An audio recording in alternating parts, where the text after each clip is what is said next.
Sejam muito bem-vindos ao Presença e Conexões. Eu gostaria de aproveitar essa oportunidade para te convidar para curtir o nosso canal, assinar o nosso canal e o sininho também, para que você receba todas as nossas notificações deste programa que é preparado com muito carinho, especialmente para você. E o nosso convidado de hoje é engenheiro eletricista, pós-graduado em administração contábil e financeira. Ele foi presidente da Previnorte por 7 anos, diretor financeiro por 11 anos e membro do Conselho Deliberativo por 8 anos. Com ampla experiência na Eletronorte em planejamento econômico financeiro e em finanças, ainda tem uma carreira acadêmica no IBMEC e na FGV de Brasília. Que currículo, hein? E atualmente ele é presidente, ele é do Conselho Fiscal da Previnorte e é uma grande honra para nós recebermos Masashi Tegoshi aqui no nosso podcast. Seja muito bem-vindo, Tegoshi. Muito obrigado, Sueli, Daniela, Larissa, por esta oportunidade, né? Vamos, então, a contribuir naquilo que for possível dentro dos meus conhecimentos. Nossa, a gente tá honrado, né, Dani? Muito, de receber muito. o Tegoshi aqui, né? E a gente fez uma pesquisa, né, Tegoshi, inicial sobre o seu currículo. A gente fez um brevíssimo resumo aqui, né? Porque eu que também sou da Eletronorte, conheço bem de perto sua carreira, sei, né, o quanto, né, que você tem uma atuação muito próxima, né, e muito importante em todos os processos que você participou, né, com grande destaque, principalmente na área financeira, né, e previdenciária, né, onde você é especialista no assunto. E eu gostaria de saber quem é o Tegoshi pessoa, né? Queria que você se apresentasse como pessoa para nós. O Tegoshi é brasileiro, 81 anos, casado com o Kimiko Tegoshi, e tenho um filho e uma filha e 3 netos. Que ninguém acha que você é japonês, então. Só descendente. Não, sou filho japonês, mas brasileiro. Sim. Tegoshi, você acabou de dizer que é brasileiro, mas nasceu aqui em Brasília, nasceu em que estado? Não, eu nasci numa pequena cidade do interior de São Paulo, chamada Valparaíso. Olha só, lá também tem Valparaíso. Coincidência, né? Coincidência. Tem Valparaíso aqui. Do Chile também tem Chile Valparaíso. Tem Valparaíso aqui em Goiás. Mas eu sou de São Paulo. Como foi a sua vinda para Brasília? Você veio ainda criança? Como foi isso? Na realidade, na cidade em que eu nasci, a gente tinha a formação até ginasial. Antigamente falava ginasial, né? Então, com 16 anos, eu vim para São Paulo, primeiramente, para concluir os meus estudos. Né? Então, com 16 Seus estudos de engenharia já? Ou não. Com ginásio? 16 anos eu fui fazer segundo grau. O segundo grau, né? O segundo grau. Eu fui fazer um curso de técnico em eletrônica. Né? Porque eu não tinha ainda certeza de que eu conseguiria fazer engenharia. Então eu falei, primeiro eu vou fazer um curso técnico, vou garantir primeiro uma profissão e depois faria o curso de engenharia. Porque quando eu saí de casa, o meu pai me disse claramente, olha, até aqui eu pude dar o suporte financeiro, mas daqui para frente você vai ter que se virar sozinho. Nossa, aí você saiu com uma mala de responsabilidade nas costas. E quando eu cheguei em São Paulo, o primeiro emprego foi de office boy. É? Né? Eu trabalhei numa empresa de incorporadora de imóveis. Olha que coincidência. Meu primeiro emprego foi de office girl. Aí trabalhei nessa empresa como office boy. E a grande vantagem é que eu andava de ônibus e de bonde, né? Então conheci toda a cidade. Mas era de graça? Não, era pago. Mas era pago pela empresa. Como a empresa era uma incorporadora, eu ia distribuir os documentos para os clientes, tá entendendo? Sim. Então tinha que pegar ônibus e bonde. Então você é especialista em São Paulo. Isso Conheceu todos os cantinhos da cidade. conheci bastante pontos da cidade. E você já é avô. Sou avô de 3 netos. E como é que é esse lado avô do Tegoshi? Veja, vocês, tudo na vida tem ciclos, né? Uhum. Tem um ciclo em que você trabalha, objetivando o acúmulo de recursos, não é? Sim. E agora, em 2012, me aposentei. Em 2013, aposentei. Uhum. Tá certo? E agora eu posso dedicar muito tempo para os meus netos, o que eu não pude fazer quando em atividade, né? Tá entendendo? Mas você se aposentou pé de lá, pé de cá, né? Assim, tipo, sempre tá ali mexendo um pouquinho na Previdência. Na realidade, você, aposentado, integralmente não estou, né? Porque continuo fazendo as minhas aplicações, né? Uhum. E acompanho os estudos dos meus netos. Ah, é? Você é o professor Eu sou professor de matemática.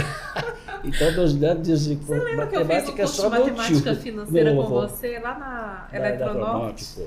Assim que a gente entrava, né, que a gente passava no concurso, né, aí tinha uma oportunidade de fazer um curso de matemática financeira com o Tegoshi. Olha só! E era um curso maravilhoso. Todo semestre, 2 vezes por ano, eu dava aula de matemática financeira para quem se interessava dentro da Eletronorte.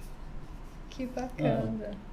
Falando agora, já puxando esse gancho, né, da Eletronorte, aqui no programa nós temos alguns quadros, né? O primeiro quadro é o Se Apresente, onde a gente estava conhecendo um pouquinho mais de você.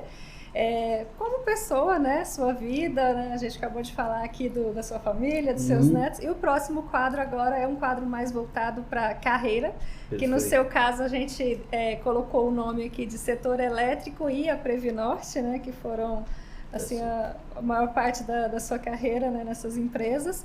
E a primeira pergunta da gente aqui nesse quadro é como foi, né, a sua trajetória profissional até você chegar, né, no setor elétrico e como que você chegou, né, à presidência da Previnorte e como é que foi isso para você, como é que você se sentiu, né, quando você chegou lá? Muita gente não sabe, né? Mas eu fui taquígrafo. Taquígrafo? Fui taquígrafo do Tribunal de Contas do Estado de São Paulo e posteriormente taquígrafo da Câmara Municipal de São Paulo. Graças a esse emprego, eu pude fazer engenharia e o curso de pós-graduação na FGV. Ah, que bacana. Trabalhando, né? Você tinha dinheiro para pagar, daí seus estudos se sustentar, né? E a vantagem que trabalhando na Câmara Municipal, eu trabalhava só de segunda, quarta e sexta-feira, a partir das 2 horas. E como você aprendeu taquigrafia? Pois é, esse é um outro podcast? Outra faceta. É o seguinte, eu morava numa pensão. Né? Quando eu vim da minha cidade para São Paulo, eu morava na pensão. E eu fui selecionado para servir o Exército. E servi no 2º Batalhão de Saúde, localizado em Cambuci. E eu tive que morar num quartel. Não dava para pagar mais no hotel, atenção. Eu fui morar no quartel foi hóspede do como quartel. laranjeira. A gente chama de laranjeira, não sei porquê. Mas no quartel a gente fala laranjeira quem mora no quartel. Tá? E lá eu tive que parar de estudar. E eu li no jornal que tinha um curso de taquigrafia gratuito e podia ser feito à noite. Tá? Aí falei, poxa, já que não estou fazendo nada mesmo, vou dar ver, não? Sim. Fui, gostei da metodologia, aí eu frequentei o curso, fiz o curso de aprender como anotar as palavras através de notas taquigráficas, depois fiz o aperfeiçoamento. A taquigrafia ela é para escrever bem rápido, Exatamente, né? Você faz o apanhado de um discurso, de uma palestra, né? Tá entendendo? Através de símbolos. E depois você traduz aquilo lá. Sim. Né? Então, graças à taquigrafia, eu fiz o concurso para a Câmara Municipal, fui aprovado, né? E o primeiro salário eu torrei todo ele, sabia? Nossa! Foi uma comemoração. Agora a gente precisa saber, né, Dani, como é que ele torrou esse salário? Exatamente. Eu fiz uma viagem para a Argentina. Então mas foi que bem Gente, a pessoa torrado. inteligente até no jeito de torrar dinheiro, né? Fui e voltei sem um tostão, sabia? Eu gastei tudo. Nossa. Foi excelente, né? Aham. Aprendi bastante. Você foi né? sozinho? Fui sozinho. E hablavas espanhol? Falava nada. Mas não é difícil, né? Para brasileiro dá se pra virar no dá pra espanhol, se né? virar bem, Dá pra se virar bem, dá né? pra se virar bem. Mas é porque, na realidade, quando eu entrei na Câmara, eu estava no sufoco danado, né? Para pagar a escola, essas coisas todas, né? Mas eu tô para te perguntar uma coisa aqui, que tá até fora do roteiro. Porque você falou algumas vezes que você fez, né? Técnico em eletrônica para fazer engenharia, né? Exato. Mas você tinha isso muito forte assim na sua cabeça, né? De fazer engenharia, né? Por quê? Qual que é a sua referência da engenharia que você queria fazer engenharia e não outra? Mas eu acho que o fato de eu querer fazer engenharia era uma ideia, tá entendendo? Porque eu realmente não sabia bem o que era engenharia. Sim. Eu não tinha muita assim, informação sobre engenharia. Eu me apeguei ao... Você desmontava o rádio, essas coisas? Não, desmontava nada. Porque quando a criancinha desmonta o rádio, o pai já fala assim, esse meu filho é engenheiro, né? Exatamente. Já começa a desmontar os carrinhos. Não, mas eu vim numa família, assim, não digo pobre, mas humilde. Meu pai era tintureiro. Tintureiro, né? Tintureiro de roupas? Esse que lavava. Porque, geralmente, os japoneses que vieram como imigrantes, né? Meu pai veio como imigrante na época, um pouco antes da Revolução Constitucionalista de 29. Sim. Né? E eles trabalharam 3 anos como colono, né? Que chamavam colono, né? E depois ele abriu uma tinturaria. Mas por que ele veio? E é outra história, tá entendendo? Na realidade, na época, o Japão estava passando por uma fase difícil, né, de emprego, essas coisas todas. E o Brasil estava precisando de importar mão de obra. Sim. Né, mão de obra, não só japoneses, como italiano, etc. Né, tá entendendo? E eles vendiam que a imigração era coisa fabulosa, né? Que ele viria aqui, ganharia muito dinheiro, em 2, 3 anos voltariam para casa. Ricos. E isso nunca aconteceu. Isso nunca aconteceu, né? Mas vai dizer que eles não se apaixonaram pelo Brasil? Não, depois meus pais acabaram se absorvendo todos os costumes e hábitos brasileiros, mas no começo foi extremamente difícil para eles, né? Porque é uma mudança de cultura muito grande. Eles já vieram casados ou eles se conheceram Não, vieram aqui? casados. Eles já vieram casados. É porque na realidade tinha que vir casado, um casal. Né? Sim. Casal. Era Era praticamente uma obrigação, né? Para fazer essa... Para ser colono aqui. Entendi. Mas eles falavam alguma coisa de português? Não falavam nada. Nossa, mas imagina, né? Uma nada. língua tão diferente, Tão né? diferente. Chegar no país como imigrante para construir, começar tudo.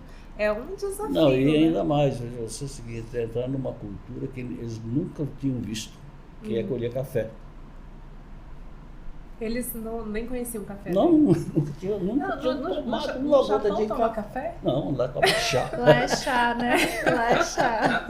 Então daí você vê o desafio que os nossos ancestrais, né, enfrentaram. Mas foi por isso que você não aceitou o café? Né? Foi por isso que você não aceitou o café? Que eu te ofereci? Você não toma café? Eu tomo café, sim, tomo café. Ô Tegoshi, você encontrou assim, o seu propósito frente à Previnorte? Deixa eu contar tão logo eu formei em engenharia, eu fui trabalhar na Light. Sim. Na realidade, não fui trabalhar. A Light ofereceu emprego, porque naquela época era assim, as empresas iam na faculdade buscar profissionais. Mas só que, ao desempenhar a atividade de engenharia, eu falei, poxa, isso dá para mim. Aí eu prestei um concurso, Você falou, isso não é para mim? Não é para mim. Você não gostou? Não gostei. Uhum. Não gostei porque eu tinha feito um projeto, só que eu não vi o resultado daquele projeto. Uhum. Tá executando, passava meses sem saber se o projeto tinha dado certo ou errado. Não, isso não é para mim. Eu gosto de ver coisas realizarem, tá entendendo? Aí eu fui fazer o vestibular da Fundação Getúlio Vargas para o curso de pós-graduação. Sim. Passei. Aí voltei para a Câmara Municipal. Eu tinha pedido licença, voltei para a Câmara Municipal e fiz o curso de pós-graduação. Aí você mudou de área, né? Foi para área... Aí fui para a área financeira. Contábil financeiro. E lá você viu o resultado na hora. Lá sim, ali não tem como não ver, né? Aí eu conheci um amigo que falou, olha, você não quer ir para Brasília? Porque Brasília, naquela época, em 76, falava assim Brasília, mas ninguém sabia o que era Brasília. Eu não sabia o que era Brasília. Eu sabia que era uma cidade que estava sendo construída, que tinha sido construída por Juscelino, etc, etc. Mas não tinha noção nenhuma do que era Brasília. Eu falei, esse meu amigo falou, olha, está chegando uma empresa nova, está mudando do Rio para Brasília, chama-se Eletronorte, e está precisando de profissionais, e está selecionando profissionais do Brasil inteiro. Você não gostaria de ir para lá, não? Porque o primo dele trabalhava na Eletronorte. Que bacana. Interessante, né? Interessante. Você conhece o Reinaldo Ferreira? Reinaldo Ferreira de novo. Ele era tesoureiro, né? Bom, aí eu preparei meu currículo e entreguei. Passaram-se meses, nenhuma resposta. Um belo dia eu estava lecionando numa faculdade à noite e chegou a secretária me avisa e falou, olha, tem uma ligação para o senhor de Brasília, né? Aí fui atender, era o pessoal de Brasília pedindo que eu fizesse uma entrevista com o diretor na época, o Richard Cristofari, né? Que ia para São Paulo, queria me encontrar, queria me entrevistar na realidade, né? Aí eu fui entrevistado e nessa... Então ele foi em São Paulo e te entrevistou lá? Ele tinha uma viagem para São Paulo, agendar para São Paulo, e aproveitou a oportunidade para me entrevistar. Ele entrevistou e falou, olha, você pode ir diretamente para Brasília. Aí eu era professor naquela época, em 3 faculdades. Ele falou, não, eu não posso ir. Você já era casado? Já. Eu não posso ir porque era em abril. Eu estou no meio de um semestre e não posso abandonar os alunos. Eu só posso ir em julho. Né? Em julho eu posso ir. Foi assim, eu vim para Brasília em julho de 76. 76? 76. E você já foi direto para a financeira daí? Eu fui diretamente como assistente do Departamento de Planejamento e Orçamento. Legal. Que era um status hoje equivalente a uma superintendência. Era superintendência, superintendência. Porque foi mudando, né? Mudou. O nome das caixinhas. Na época se chamava Departamento de Planejamento e Orçamento. Ele mudou. Acho que na época que eu entrei na Eletronorte, você era superintendente, né? Do planejamento, né? Eu era, exatamente. Eu estava como chefe do Departamento de Orçamento. É isso mesmo. E aí você começou a trabalhar com o setor financeiro e você é uma das pessoas que, digamos assim, que pensou na estrutura da Previnorte, né? Na realidade não fui eu não, foi quem pensou na estrutura da Previnorte, chama-se Antônio Belani. Ele foi contador-geral da Eletronorte, né?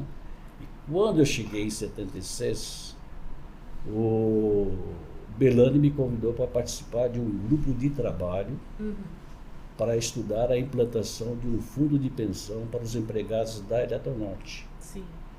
Aí eu fui indicado pela diretoria financeira para fazer parte desse grupo do GT.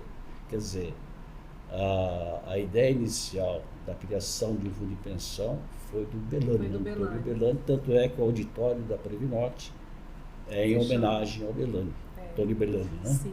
E ele foi o primeiro presidente. Foi o primeiro presidente e eu fui o primeiro diretor financeiro da fundação. Sim. Tegoshi, e você falou pra gente aqui que em São Paulo ainda você trabalhava em universidades, né? Você foi professor. Você tem uma grande paixão assim por isso, né? Pela docência, e a gente gostaria de saber também qual é a sua opinião em relação à educação financeira e se você conseguiu transmitir isso para sua família também. Você conseguiu passar para eles? Eu veja você, eu sempre encarei a docência com a convicção de que eu tinha que retribuir para a sociedade aquilo que tive chance de aprender. Entendeu? Sim. Por isso que eu comecei a lecionar, por indicação do professor da própria FGV, aí eu comecei a lecionar e fui sendo conhecido, aí uma escola começou a me chamar, acabei dando aula em 3 faculdades lá em São Paulo. Né? E aqui, quando eu cheguei em 76, logo em 76, um aluno da UDF, que trabalhava no departamento, comentou na UDF que tinha um professor de matemática, financeira, assim. Aí eu recebi o convite para dar aula na UDF. Ah, que bacana. Né? Da UDF, de matemática financeira também. Da UDF fui para vou dar aula na Católica também. Uhum. Depois fui para o IBEBEG, fui para a Fundação Getúlio Vargas. Né? Você sabe que uma das cadeiras que eu dei aula foi de matemática financeira Você também, lá na UFS. Ah, que legal. Foi. Uma das cadeiras. Também gosto muito da docência. Eu acho o seguinte, na medida que a pessoa tem um determinado conhecimento, acho que cabe a ela compartilhar esse conhecimento. Porque não é todo mundo que tem a oportunidade Sim. de fazer uma faculdade, está entendendo? Eu acho que... Porque desde quando o mundo é mundo, o conhecimento é transmitido dessa forma, né? Sim. Tá entendendo? É verdade. Né? E assim, enquanto você, né, foi presidente da Previnorte, qual foi assim, o seu maior legado, na sua opinião? O maior legado que na realidade não foi só na minha gestão, tá entendendo? Quer dizer, os outros presidentes também contribuíram. Em 91 nós conseguimos o ISO 9001. Sim. Né? Ou seja, o selo de qualidade em 9001, que mantemos até hoje. É verdade. 35 anos, quase 35 anos depois, nós né? Mantemos a ISO 9001. Esse foi o maior legado que a gente deixou na Previnorte. E aí tem assim, uma série de controles, né, que geram bastante qualidade, né? Assim, você tem que ter um sistema de controle que ajuste a legislação, né, tá entendendo? Sim. Para você ser certificado com a ISO. Né? E a instituição acaba que é uma referência, né, dentro de instituições também de previdência, né? Na época, a Previnorte era uma das poucas fundações que tinha conquistado esse selo ISO 9001. Uhum. E como governança, né, que hoje é uma coisa muito mais valorizada, né, também é excepcional ter essa... Hoje a Previnorte está na vanguarda em termos de governança. Uhum. E além da Previnorte, você também participou da criação do Evida, né? Sim. Esse eu acho que teve assim ainda mais, né, uma iniciativa sua, né, que eu me lembro ainda quando do grupo de trabalho, você sempre à frente e tudo. Na realidade, a Evida, ela nasceu da preocupação que um grupo de empregados da Eletronorte teve com relação a ter um plano de saúde pós-aposentadoria. Sim. Né? Então, essa ideia prosperou e, quando presidente da Previnorte, nós apoiamos essa ideia. Tá entendendo? A Previnorte deu um apoio bastante grande para que a Eletronorte implantasse o Evida. Né? Uhum. E na sua opinião, assim, agora, né, com esse processo de privatização, né, qual seria, assim, digamos assim, o caminho do Evida diante desse processo, né? Você consegue, digamos assim, sentir que existe uma sustentabilidade, né, nesse plano, né? E até assim, vou até aproveitar essa questão, né, que plano de saúde é uma situação muito importante, né, para todas as pessoas, né? E assim, Você acha que a abertura desse plano de saúde para outros participantes também pode gerar uma sustentabilidade, né, dentro do plano, né, assim como também a própria previdência também, né, isso é algo que já foi pensado, né, e muitas vezes um plano com a autogestão ele pode ser muito mais vantajoso do que planos, né, de mercado, né, sobre a paixão, né, ou a responsabilidade de trabalhar com planejamento. E a responsabilidade de planejamento, como conselheiro fiscal, nós temos o dever e a responsabilidade de acompanhar a execução da política de investimento da Previnorte. E nós estamos falando de um fundo de pensão que administra mais de 4,5 bilhões de reais. Quer dizer, muita responsabilidade. Muita responsabilidade. Então, além da paixão, conhecimento, temos essa responsabilidade também para podermos executar de forma mais responsável, né?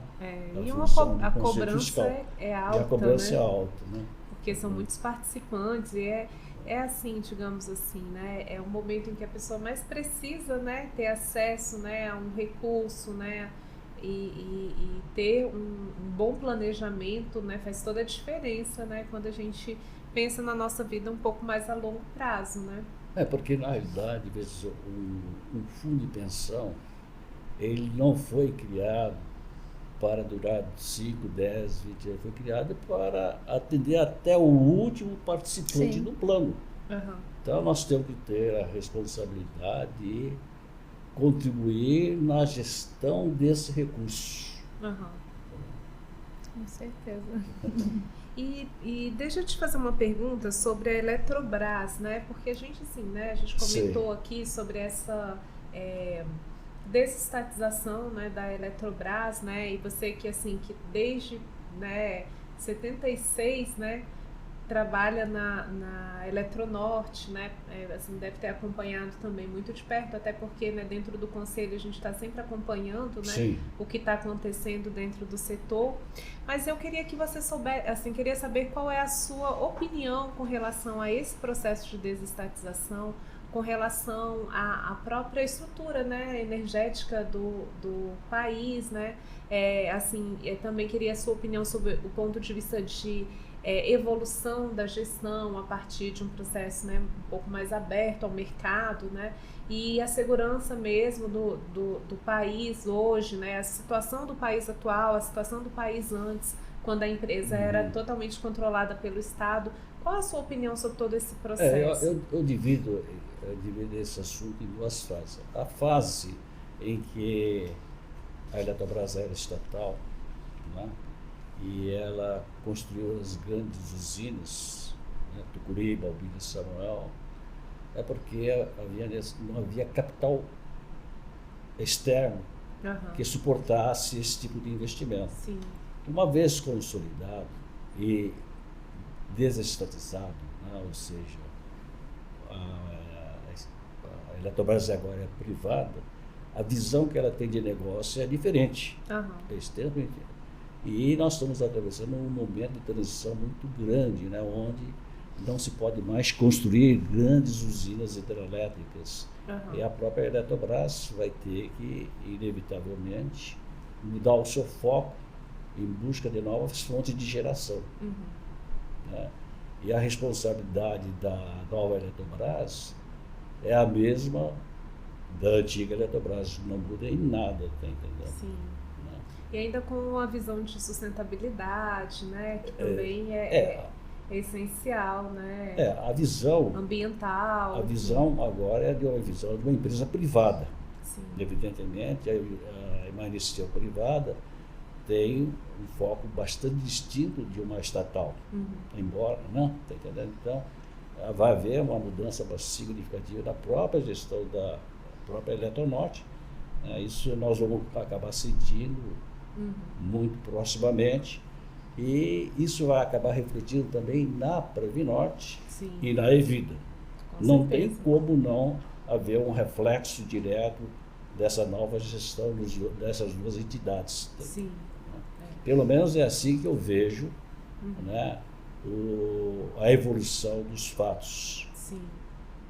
Do ponto de vista assim, interno, né, é impossível não ter um impacto, uma vez que a empresa está centralizando, evitando, né, estruturas, né, espelhadas, né, dentro do sistema, né, vai ser necessário repensar toda essa estrutura. Nós temos que pensar, na minha opinião, daqui para frente. O que foi já está consolidado, já está maturado, né? O que vem pela frente. A própria Eletrobras vai enfrentar um desafio muito grande em termos de mercado, concorrência. Sim. E ela vai ter que se aparelhar e se ajustar a essa nova realidade. É um novo ciclo que se abre, tá entendendo, para a própria Eletrobras. Sim. E do ponto de vista assim, do setor elétrico em si, qual é a sua opinião, né, assim, da sustentabilidade, né, da segurança energética?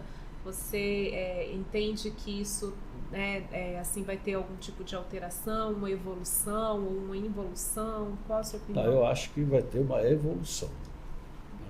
Ou uma revolução? Evolução acho que não vai ter, não. Espero que não tenha. Mas uma evolução porque o próprio dinamismo da situação assim exige. Sim. A empresa também, como um ser humano, não pode ficar parado.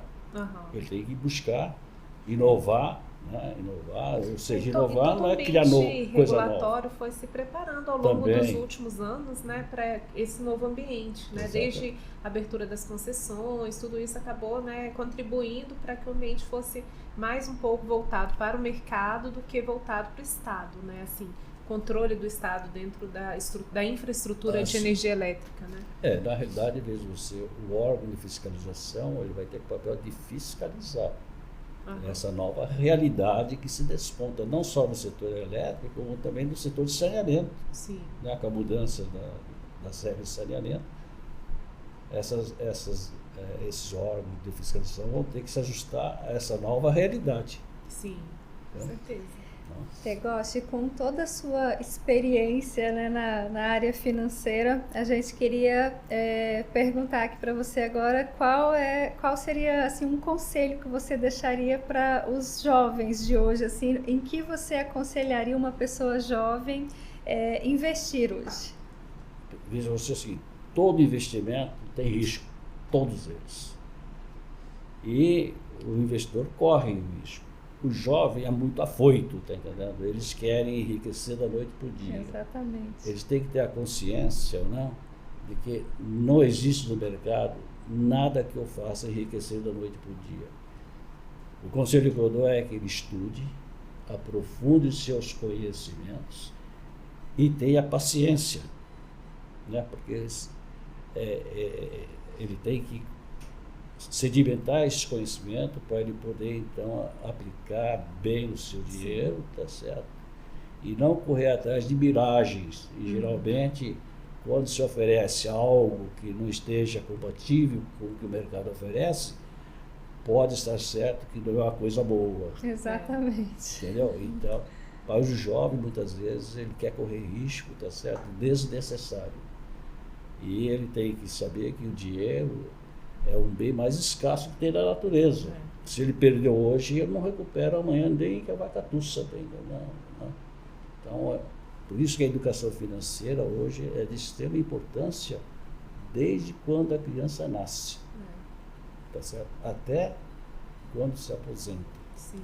Né? Não pode haver, não só para o jovem, não. A educação financeira é para todos. Deveria ser uma matéria obrigatória, de pequenininho, né? Porque, em geral, o que se fala é não vamos ensinar na escola só para só para criança, para adulto. Quem está se aposentando também tem que ter uma educação financeira. Por quê? Porque ele está vivendo mais. Sim. Né? Hoje em dia, viver 20, 30 anos é normal. E muitas vezes a pessoa programa para viver. Não, vou fazer um projeto para 50, 60 anos. Em geral, quando a pessoa aposenta, está acima de 60 anos. Se você projetar isso mais de 30 anos, são 90 anos. Você tem que fazer um planejamento financeiro para 90 anos. Né? Porque é muito comum você viver, depois eu me viro. não se vira, as coisas não acontecem dessa forma. Para construir um patrimônio, você tem que estar ali, né, o tempo inteiro planejando, pensando, plantando, né, para colher lá. Exatamente. Eu acho que eu vejo você o seguinte: o dinheiro é o bem mais escasso. Ele é difícil de você amealhar, mas muito fácil de perder, não tá entendendo? Por quê? Porque a gente não tem essa visão de que o dinheiro tem valor do tempo, tá entendendo? Sim. Tem o valor do tempo. É isso que a gente tem que buscar transmitir para os nossos filhos, para os nossos netos, tá entendendo? Sim. Isso é um bate-papo assim, que eu tive com muitos colegas, né, que agora se desligaram, né, porque teve um plano de incentivo, né, ao desligamento. E tem muitos colegas, né, que ainda assim têm alguns anos, né, até se aposentar, que tinham alguma reserva na Previnorte, né. E muitas vezes na hora de fazer os cálculos também faziam cálculo com relação a um valor, né, que é um valor para outra finalidade, digamos assim, né. E um cálculo, às vezes, assim, uma pessoa que investiu durante 16, 17 anos, né, normalmente já tem algum montante importante, né, dentro da Previdência. E se você gasta esse dinheiro, né, e vai começar de novo, até você chegar no momento da aposentadoria, muitas vezes, né, o que o próprio investimento está rendendo não é suficiente. Se você começar a colocar um valor muito maior, você ainda não chega daqui ao tempo de se aposentar naquele valor, né, que é um valor, né, para você ter uma renda adicional, né, durante o período da sua aposentadoria. Então, assim, isso é educação financeira também, né, e que muitas vezes as pessoas desconhecem, né, o quanto que é importante a gente ter, assim, um pouco de cuidado, não só com o hoje, né, mas com o futuro também, que a gente precisa pensar que em algum momento a gente também vai precisar, né, acessar essa reserva, né. Eu acho que a educação financeira começa desde pequenininho. Desde pequenininho a gente tem que procurar incutir, né, o valor do dinheiro, para ele mostrar para ele que não se pode gastar. Muitas vezes, quando meu filho era pequeno, nós íamos numa loja e falava: eu quero um sapato, né? Uma botina, qualquer coisa assim. Falava: papai não tem dinheiro. Eu falava: usa cheque. Usa cheque? Usa cheque. Hoje é o cartão, né? Não, agora os meus netos falam assim: usa cartão. Exatamente. Olha só, quer dizer, a evolução das coisas. Aí a minha neta, por exemplo, ela... Todas as quinta-feiras a gente adotou um hábito de eles almoçarem na escola. Para eles aprenderem, primeiro, a escolher a comida, etc. Sim. E saber usar o dinheiro. Aí de vez em quando ele compra fiado. O dinheiro do cartão dela acaba, ela vai e compra fiado. Um belo dia o meu neto falou assim: eu estou sem dinheiro, sabe o que ela falou para ele? Compra fiado. já trouxe a solução, né? Mas não precisa, eu falei para você sabe quem é comprar fiado? Eu falei: não, o que é comprar? Você está deixando de pagar, né, e está deixando para o futuro, tá entendendo? Você vai ter que pagar no futuro. Isso é fiado. Isso é que é fiado. Fiado não se compra, tá entendendo? Você tem que comprar com dinheiro, né? Mas ela estava ensinando. Já ensinando a matemática financeira para as crianças, né, Tegoshi? Não, veja você, qual é importante você ir gradativamente informando o valor do dinheiro. Por exemplo, os meus netos recebem mesado. Todo mês recebem mesado. Aí, recentemente, a minha neta falou: de tia é avô. Eu disse: tia, não está na época de ter um aumento, não? O que é? Já faz a inflação, né, está alta. Não, já faz um ano que o de tia só dá o mesmo valor, não está na época. Eu falei assim: mas você quer ganhar quanto? 30%. Você sabe quanto é 30%? Ela nem sabe 30%. 30% é muito, não é, Giovana? 30%. Não, mas de tia podia dar 30%. Eu falei: não. Aí eu dei para ele 10%. E agora ela me cobrou. Falei assim: não, porque aí eu comecei a explicar para ela caderneta de poupança. Falei: se você Porque ela tem R$1.000 e pouco guardado já. Olha só, que menino espertinho, hein? Aí eu falei, olha, se você...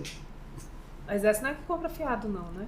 Não, esse não. Esse é outro. Não, ela que compra fiado. Mas esse é o dinheiro que ela tem guardado. Sim.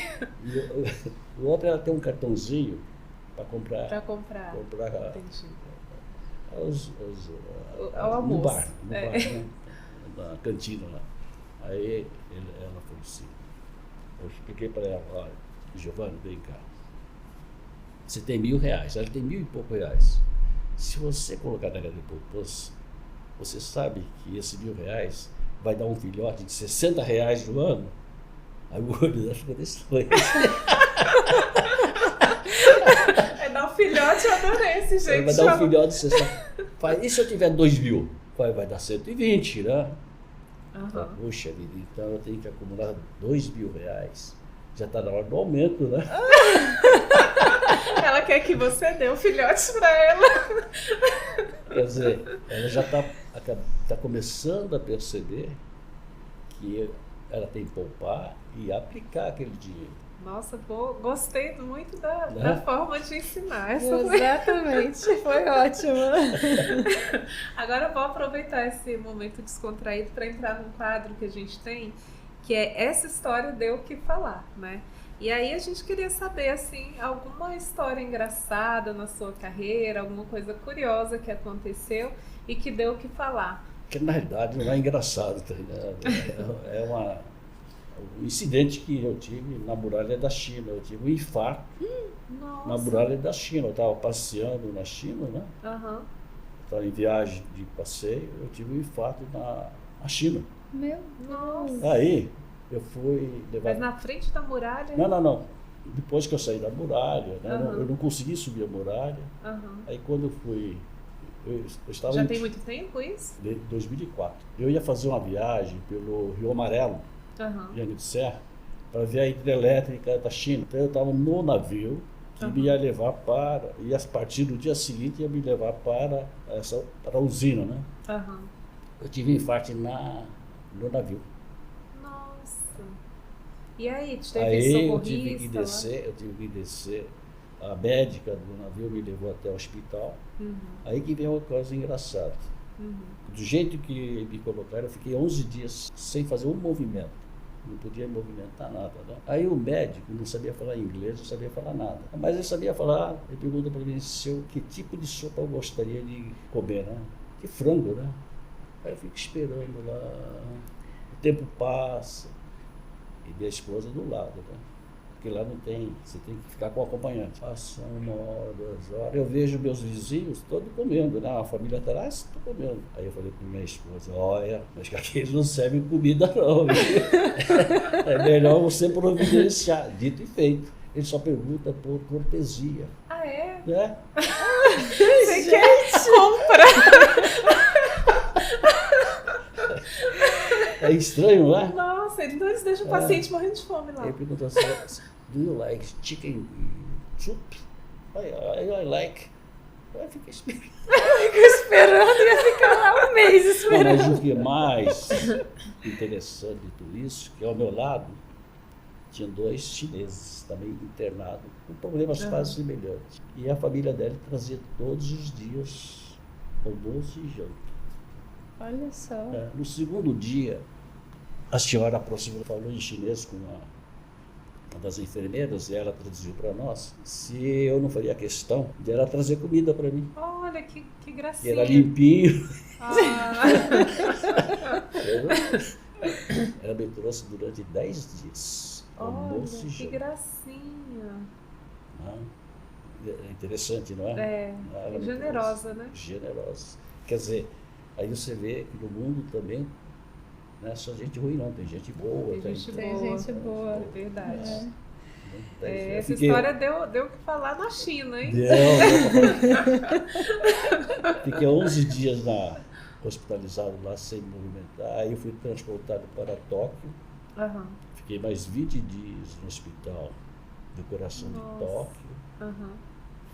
Fiquei 3 dias em Nova York. e depois fui transportado para Fez um São roteiro Paulo. de viagem, um tour nos hospitais. É. Tóquio, China Fui- e Nova York. China, Nossa. Tóquio, Nova York, São Paulo. E qual que é o Meu melhor Deus. hospital de todos? Olha, veja você, o médico de Tóquio, ele examinou o receituário do Senai que eu tinha e falou, isso está tudo certinho. Só que eles não podiam operar. Lá onde eu estava não tinha técnica para operar. Na China. Da China. Não podia fazer a Não. cirurgia. Aí quando fui para o Japão, foi feito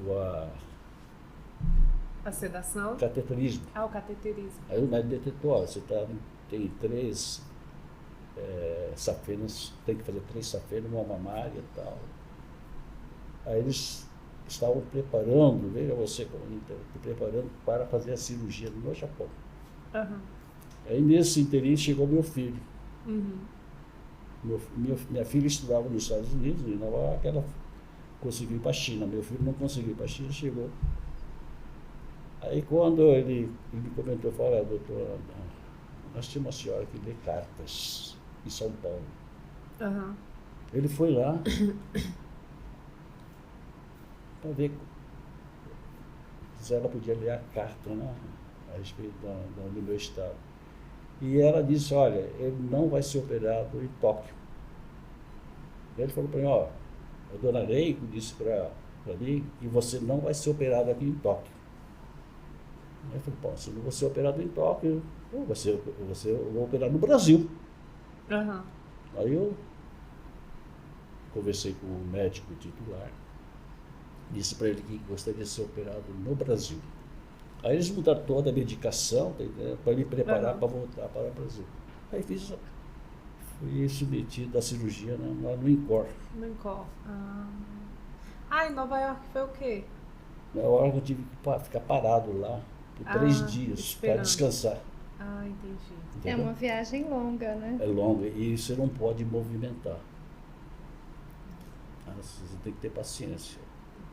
Essa foi a história engraçada e triste também, né? E perigosa. Perigosa, porque eu fiquei o pensando, médico né? japonês disse o seguinte, eu falei, olha, qual é a probabilidade de eu chegar vivo no Brasil? Ele falou assim, 97,5. Isso já dá. Mas deu esperança, né? Deu esperança, mas tem meio por cento que é imprevisível.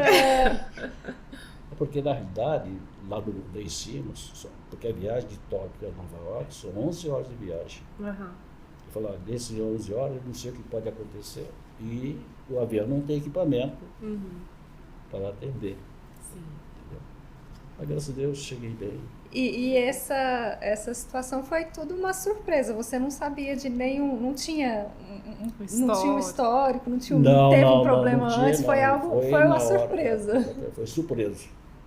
Então, olha só, do outro lado do mundo, né? Passar por uma situação assim. Nesse perrengue, né? E você contou essa história pra gente que foi, né, teve a parte engraçada da comida, mas foi uma história tensa também, triste.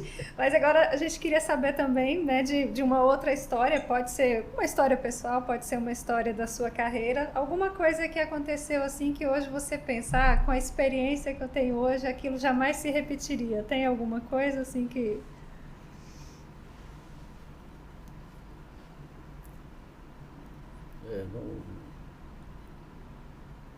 Você se arrependa, assim? Tipo, alguma coisa que tenha feito, falar, nossa, aquilo deu errado, mas se fosse hoje, não faria de novo. Não pensei. Essa não veio, né?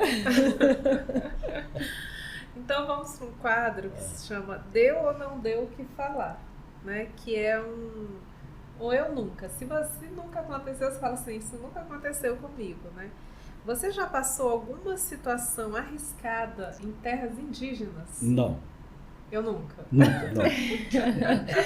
Você contou pra gente agora há pouco uma história de viagem, mas a gente queria perguntar novamente aqui qual a melhor história de viagem, que essa com certeza não foi a melhor. Essa aconteceu em 2004. Agora, em 1981, essa foi uma viagem que eu, a convite do Ministério de Relações Exteriores do Japão, eu fui convidado para conhecer a cultura e os hábitos dos japoneses. Fiquei 25 dias conhecendo a história do Japão, né, tá certo? E conhecendo as principais indústrias e hábitos. Foi em 81? Em 81. E essa foi a primeira vez que você foi ao Japão? Foi, ou já a tinha primeira ido? vez. A segunda vez foi do infarte, né? E nessa viagem, assim, você identificou muito os ensinamentos da sua família, né? Que, assim, seu pai e sua mãe, né? Que são japoneses, né? E a cultura é muito forte, né? A cultura do Japão. É muito forte. E outra coisa que no Japão, o que se cultua bastante é o horário. Por exemplo, pontualidade. Pontualidade. Ali, por exemplo, tem um trem-bala que chama, né? E os horários são totalmente estranhos, são 14h01. Não é 14h01 minuto, não é que 14h01 minuto o trem para certinho e vai embora na hora indicada. Exato. Ele não para uns. Não é. Você vai lá, eu vou chegar um pouco atrasado. Se chegar atrasado. Não tem aquela desculpa das pessoas aqui no Brasil. Eu atrasei porque o ônibus atrasou. O que eu admirei lá foi a cerimônia do chá. O ritual da cerimônia do chá. Porque a gente não dá muito valor a isso aqui, né, por exemplo, por falta de conhecimento. Mas os japoneses dão uma importância muito grande para a cerimônia, porque o ritual de preparação é realmente simbólico, né? E qual é o horário do chá do japonês? Não, esse é como era. Esse é só em inglês? Não, como foi. Na realidade, eu fui representando o Brasil. Todo ano, o Ministério da Eleição do Japão seleciona alguns líderes de cada país. Nessa época, eu era presidente do Clube Nipo. Sim. Né? Não sei se você conhece o Clube Nipo. Eu era presidente do Clube Nipo.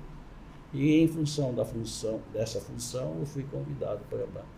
Eu fui representando Brasília, teve um colega do Paraná e um do Pará, Bolívia, Paraguai e Argentina. Eu tive a oportunidade de sentar junto com o imperador. Não o atual, o pai do atual imperador, que ele era príncipe na época. Que legal. Nossa, que experiência, hein? Muito legal. Agora, mais uma dessa história deu não deu o que falar. Você costuma pagar a conta da mesa toda ou finge que esqueceu a carteira só para economizar? Não, isso eu pago. É porque a pessoa que trabalha com previdência, às vezes, né, as pessoas associam erroneamente, né, a pessoa que não quer pagar a conta da mesa, né? Não, isso aí, veja você, é o seguinte, isso tem um costume dos descendentes de oriental. Agora, evidentemente, quando é para dividir, eu divido também, né? Também, né? Também não precisa pagar a mesa toda, né? E em algum momento da sua vida, você já chegou aí trabalhar num sábado pensando que era um dia de semana? Já sim. Teve um sábado que eu acordei cedinho, comecei a me arrumar tudo direitinho e tal. A minha esposa falou, você vai aonde? Vou trabalhar, né? Era um sábado. E você, que é super pontual, já perdeu algum tipo de voo, né? Porque estava numa reunião e a reunião nunca terminava? Não, eu não estava em reunião, não. Eu perdi porque eu confiei. Eu tinha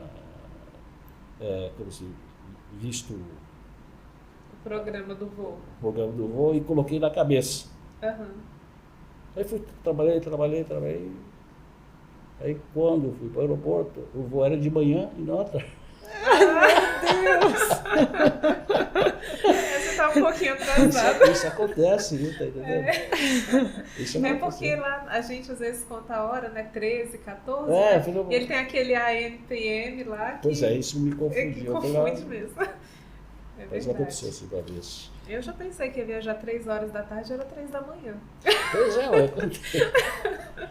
E agora nós vamos entrar aqui no nosso último quadro. A gente já está chegando no finalzinho, né? Poderíamos ficar aqui conversando por mais algumas horas, mas estamos chegando aqui no finalzinho. E esse último quadro é um quadro de conexão mesmo, é estilo Marília Gabriela, né? Aquele Sei. bate-bola, assim, que a gente fala uma palavra e você fala outra. Responde. Se não lembrar, assim, em uma palavra só, pode ser uma frase também, né? Tá bom. E a primeira seria uma memória. A memória é essa viagem da China, tá? Essa que ficou bastante gravada Na memória. na memória. Uma inspiração. Mahatma Gandhi, Um amor. família, Uma paixão. meus netos, Um sucesso. quando fui aprovado no concurso da Câmara Municipal de São Paulo. Muito bom. E uma música. A My Way, de Frank Sinatra. Ah, Linda, maravilhosa. né? Fé. Acredito no ser superior. Tegoshi, foi maravilhoso te receber no nosso podcast, né?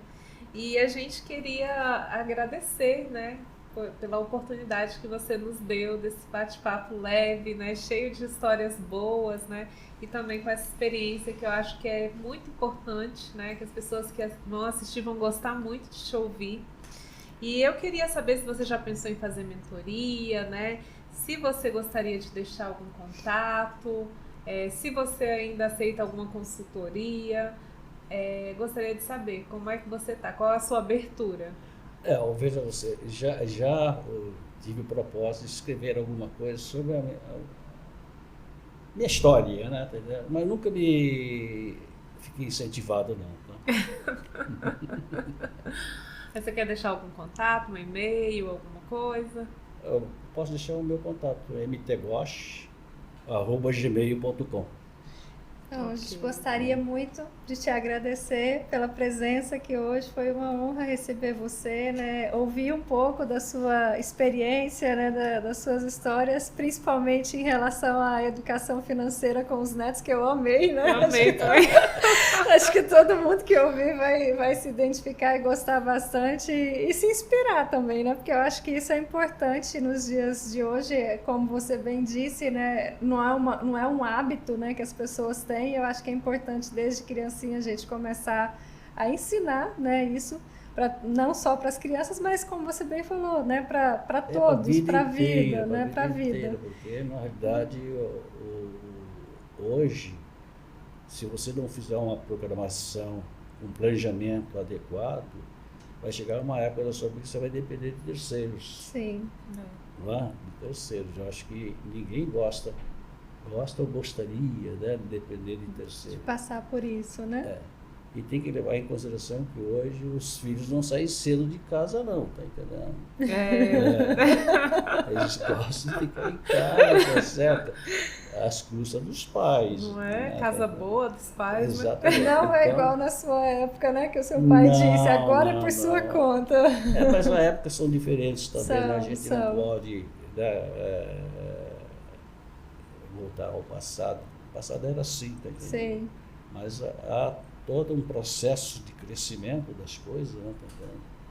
Mas é a época que nós estamos vivendo, onde o jovem gosta de ficar em casa, né? É verdade. Tegoshi, muito obrigada, viu? Obrigado. Obrigada pela presença. Obrigado, Sueli, Daniela, Marisa, né, pela oportunidade. E fico à disposição, né? Muito obrigada. Espero que vocês sejam bem-sucedidos nessa atividade. amém. Amém. Vocês são jovens, têm que ousar, né? Bater a cabeça, porque vocês têm tempo de recuperar. É verdade. Obrigada, Tegoshi. O velho é que tem que tomar cuidado, porque não tem tempo de recuperar. Jovem não, jovem tem que ser ousado e sair do quadrado. Sim. Não ficar dentro do quadrado. Inovar, né? Porque inovar nem sempre é criar coisa nova, não. Inovar, na minha opinião, muitas vezes é aperfeiçoar o que já existe. Mas muitas vezes a gente fica naquela ilusão, vou criar um novo, não precisa criar nada. Né? Porque as bases estão aí. A partir dali, ver a necessidade que a sociedade tem e criar um produto para aquela finalidade. Né? E sempre ter em vista a excelência. Eu acho que isso é que vocês estão fazendo aqui, né? Trabalhar com excelência. Obrigada. Muito feliz com esse retorno. Sim. Não, é importante isso aí, né? Eu acho que fazer por fazer é melhor não fazer. Sim, é verdade. Aí eu sou assim, se vai fazer, faça bem feito. Bem feito. E faça com um diferencial. Né? Como, por exemplo, você vai tomar um café, por exemplo, quando eles dão uma bolachinha para você não fica mais satisfeito. Com certeza. Um chocolatezinho É. já brilha os Um olhos. chocolatezinho, você fica mais satisfeito. Né? Exatamente. Sabe? Quer dizer, esse chama-se carinho. O que está faltando hoje na sociedade.